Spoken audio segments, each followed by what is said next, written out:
దయనీయమైన స్థితిలో ఉంది. మీరు దానికి కష్టాలు కన్నీళ్ళకి ఈనాటికి నిలయాలుగా ఉంటాయి. ఇంత ప్రజలకి ఆధారంగా ఉన్నటువంటి వ్యవసాయ రంగం కానీ గ్రామీణ చేతికులు కానీ తీవ్రమైనటువంటి సంక్షోభాన్ని వాళ్ళ దేశ మొత్తమే ప్రపంచంలో సంక్షోభంలో భాగంగా మన దేశంలో కూడా సంక్షోభం తీవ్రమవుతుంది, ప్రమాదకర స్థాయి కాబోతుందని ప్రధానమంత్రి మొదలుకొని అందరం మాట్లాడుతున్నారు. అటువంటి సంక్షోభాలను ఇప్పటికీ భవిష్యత్తు ఎక్కువగా నెట్టివేయబడుతుంది, వాటి కింద నలిగిపోతుంది గ్రామీణ ప్రజల్లో ఈ భాగం. ఎందుకంటే మనకి 47 ఆగస్టు 15వ తారీఖు స్వాతంత్రం వచ్చిందని చెప్పుకుంటున్నాం. కానీ ఈనాటికి ఈ ప్రాంత ప్రాంతంలో ఉన్నటువంటి వ్యవసాయంలో చూస్తున్నటువంటి ఈ భూమిని నమ్ముకొని తమ వృత్తులు నమ్ముకొని తీరుస్తున్నటువంటి వారికి ఈనాటికి ఏ విధమైనటువంటి చట్టబద్ధ అది మత్స్యయుగాల్లో ఏ విధమైనటువంటి హక్కు లేకుండా ప్రయాసక్కు లేకుండా బానిసగా చూసినటువంటి సమాజం లాంటిది. రాజ్యాంగంలో హక్కులు ఉన్నాయి, చట్టాలు చాలా ఉన్నాయి. కానీ నాడు రైతాంగానికి దేశంలో చట్టబద్ధమైనటువంటి హక్కులు చట్టం లేదు. వాళ్ళ శ్రమతైనటువంటి ఫలితం దానికి గ్యారంటీ ఇచ్చేటువంటి చట్టం లేదు. అటువంటి వ్యవసాయ రంగంలో 155 మంది వ్యవసాయ కూలీలుగా వ్యవసాయ శ్రమజీవులుగా ఉన్నారు. ఈ దేశ ప్రాంతంలో ఎక్కువ సంఖ్యలో ఎవరున్నారంటే వ్యవసాయ కూలీలు. అటువంటి కూలీలకి ఏ విధమైనటువంటి చట్టం కూడా లేదు, చట్టబద్ధ హక్కు లేదు. అది చేస్తే ఆ యజమాని ఇటువంటి దుర్భర పరిస్థితిలో ఉన్నటువంటి స్థితి తీవ్రమైనటువంటి సంక్షోభాన్ని ఎదుర్కొన్నటువంటి పరిస్థితి ఎదుర్కొంది. వీళ్ళంతా 6 వారాలు కష్టపడతారు, ఏడాది పొడవునా కష్టపడుతూనే ఉంటారు. కానీ ఆ కష్టానికి ఫలితం లేదక్కడ. అంటే కష్టానికి ఫలితం ఏమవుతుంది? తప్పకుండా పోవడానికి కారణం ఏంటి? చాలా మంది అనుకుంటారు గ్రామాల్లో పెద్దదారులే బతకాలి, గ్రామాల్లో భూస్వాములే బతకాలి అని. అంతవరకు వాస్తవమే. కానీ ప్రభుత్వ విధానాలు అధికారంలో ఉన్నటువంటి ఏ పార్టీ అయినా సరే, అది కాంగ్రెస్ పార్టీ కానీ లేక నేషనల్ డెమోక్రాటిక్ అలయన్స్ ప్రభుత్వం కానీ లేక యూపీఏ ప్రభుత్వం పీపుల్స్ అలయన్స్ ప్రభుత్వం కానీ కాంగ్రెస్ పార్టీ ప్రభుత్వం కానీ ఈ గ్రామీణ ప్రాంతాల కదా, వ్యవసాయ రైతాంగం కదా, వ్యవసాయ కూలీలే కదా ఒకే విధమైనటువంటి వైద్యం, ఒకే విధమైనటువంటి విధానాలు అవలంబిస్తున్నారు. వాటి గ్రామీణ ప్రాంతాల వ్యవసాయం కానీ రైతాంగాన్ని వ్యవసాయ కూలీలను చేస్తుంది. ఫ్యూడల్ వ్యవస్థ స్వామ్య వ్యవస్థ కాదు. ఈనాడు సామ్రాజ్యవాదం మన దేశంలో ఉన్నటువంటి దేశీ కార్పొరేట్ విదేశీ గృహ కంపెనీల పెట్టుబడి ఫైనాన్స్ క్యాపిటల్ ఆధిపత్యం చెలాయిస్తుంది, అది దోపిడీ సాగిస్తుంది. దాని ఫలితంగా దానికి అనుకూలంగా ప్రభుత్వ విధానాలు. ఎందుకంటే రైతులకు 6 గారు కష్టపడ్డా 5 ఎకరాలు రైతు కాదు, 10 ఎకరాలు రైతు కాదు. అప్పుడు లేనటువంటి రైతు లేదు. ఆ అప్పు కోసం అప్పు ఉంది, ఇంట్లో అప్పుదే కానీ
సంస్థ అన్ని అభివృద్ధి దేశాలలో ఉన్నాయి. అది ప్రతి సంవత్సరం కూడా నివేదిస్తారు. ప్రపంచంలో ఉన్నటువంటి వ్యవసాయ రంగం విధానాలు ఎలా ఉన్నాయి, దాని లాభ నష్టాలేంటి, నష్టాలేంటి అనే దాని మీద చాలా వివరమైనటువంటి నివేదిక ఇస్తున్నాయి. ఆ నివేదికల ప్రకారంగా మనం చెప్పినటువంటి కాదు, ఏదో వీళ్ళు అట్లాగే మాట్లాడుతూ వీళ్ళు ఎక్స్పీరియన్స్ వాళ్ళ వయసుకి దేశాల అధిపతులు నిర్వహిస్తున్నటువంటి సంస్థలు వాళ్ళు ఇస్తున్నటువంటి నివేదికలు 2000 సంవత్సరం దగ్గర నుంచి ఈనాటి వరకు అంటే గత 26 సంవత్సరాలుగా ఈ దేశంలో వ్యవసాయ రంగానికి రైతాంగానికి సబ్సిడీ లేదు. రైతాంగమే ప్రభుత్వానికి నెగిటివ్ సబ్సిడీ ఇస్తున్నారు అని ప్రతి నివేదిక తెలియజేస్తుంది.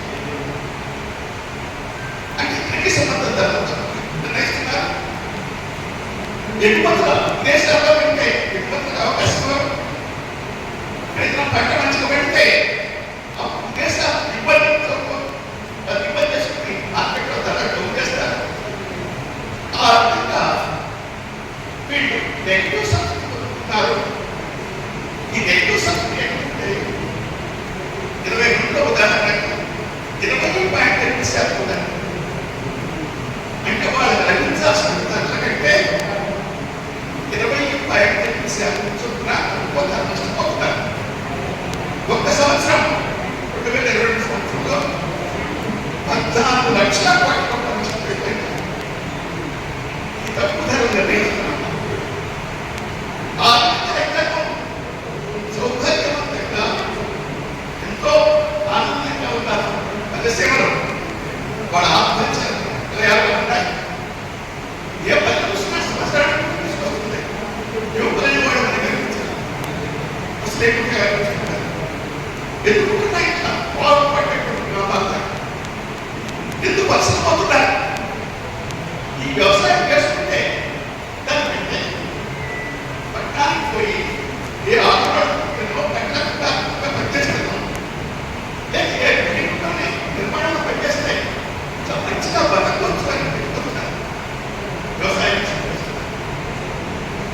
అంటే ఆ విధంగా ప్రభుత్వ విధానం ఎందుకు నిర్ణయిస్తుంది? దీనివల్ల ఎవరు అనుకుంటున్నారు? వ్యాపార దళారి వర్గంగా బడా ఉత్పత్తిదారి వర్గం లాభపడుతుంది. ముడిసరుకు తక్కువ ధరకు కావాలి రాష్ట్రానికి. పరిశ్రమల వాళ్ళకి తక్కువ ధరకు సరఫరా చేస్తున్నారు. అదే ఉత్పత్తి చేస్తే మార్కెట్లో తక్కువ ధరకు అమ్మి పారిశ్రామిక లాభపడుతున్నారు, లాభపడుతున్నారు. పండించే రైతు బాగుపడుతున్నారు. పండించే రైతు బట్టలు తయారయ్యేది బట్టల వ్యాపార సంస్థలు వాళ్ళ సంవత్సరం రిలీజ్ అయిపోతున్నారు. రైతు అప్పుడుకోవాలి ఆత్మహత్యలు. అదే విధంగా మనం ఏ పంట తీసుకోండి, చెరుకు పండించారు, చెరుకు చక్కెర మొలాసెస్ వస్తుంది, ఇతర అనేక బయట పండించుకుంటారు. అటువంటి రైతు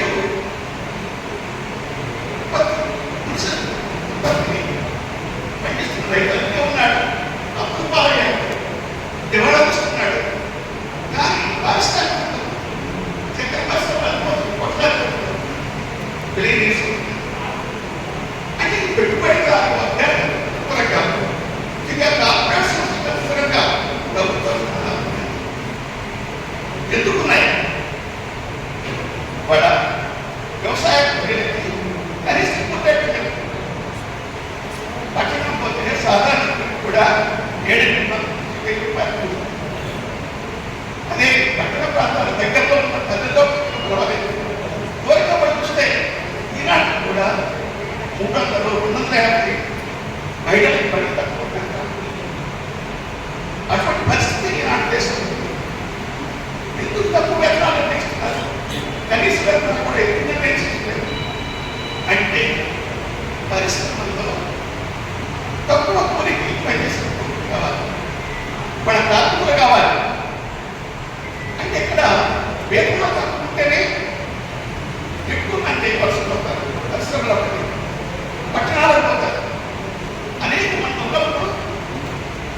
వాడు ఇష్టం వచ్చింది వాడు పక్కన పెట్టు అంటే ఎక్కువ మంది పని చేసేవాడు ఉన్నారు, తక్కువ మంది కూలి తీసుకుంటున్నాడు. అంటే తక్కువ కూలికి దొరుకుతారు, తక్కువ కూలికి ఇష్టం కావాలి అంటే కూలికి తక్కువ పెడుతున్నారు. రైతు వ్యవసాయం లాభం అయితే ఎవడు పల్లెలు తన ఇల్లు పెట్టుకోడు, తన సుగ్రాలు అటువంటి రైతు ఇష్టం పోవాలంటే మరి వ్యవసాయం కొట్టారు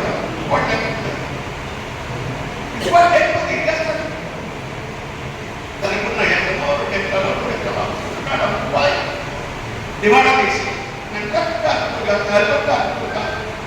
పట్టాలు పిచ్చకాలు అవుతున్నారు, ఆటోకాలు అవుతున్నారు, లేదా భవన పట్టాలు. అంటే ఇది పారిశ్రామికవేత్తలకు, కార్పొరేట్ సంస్థలకు ఈ విధానం మారాలి. రైతు పట్టుకున్నటువంటి పంటకు కనీస మద్దతు మేము మ్యాక్సిమం ప్రాఫిట్ మాట్లాడుతుంది, మంచి కొంచెం మాట్లాడతారు. రైతు సంఘం వాళ్ళు ఏం చెప్పిస్తారు? ప్రభుత్వం ఒక విశ్లేషణ 2004 నుంచి దేశవ్యాప్తంగా వస్తున్నాయి. ఆత్మహత్యలు నివారించాలంటే, వ్యవసాయంలో సంక్షోభం నివారించాలంటే రైతుల ఆదాయం పెరగాలి. రైతుల ఆదాయం పెరగాలంటే సరైన ధరలో వాళ్ళకి మద్దతులు ఇవ్వాలి. ఎంత ఇవ్వాలంటే కాస్ట్ ఆఫ్ ప్రొడక్షన్ మొత్తం ఉత్పత్తి ఖర్చు ఉండేదా? ఉత్పత్తి ఖర్చు ఇప్పటికీ ఇంగ్లీష్ మద్దతు అవి 2 పాలు రాస్తున్నాయి. ఎప్పుడు కానీ సీట్లు అంటే మన రైతుల్లో భూమి కౌలుకి చూస్తున్నారు గ్రామాలు. ఆ భూమి కౌలు లెక్క భూమి మీద దాన్ని డెవలప్ చేసి డబ్బు పెట్టుబడి పెడుతున్నాడు. ఆ పెట్టుబడి లెక్క చూసుకోవట్లేదు. అదే పరిశ్రమల వాడు లెక్కేసుకుంటే వాడు పెట్టుబడి పైసలు మీద లెక్కలేసి వడ్డీ కూడా వేసుకుని దాని మీద లాభం వేసుకుంటున్నాడు. వాటర్ రైతు తన పెట్టి తన ఉత్పత్తి స్వేచ్ఛాది. అందుకని మా రైతుల సంఘంగా దేశంలో ఉన్నటువంటి అన్ని సంఘాలు కూడా స్వామినాథన్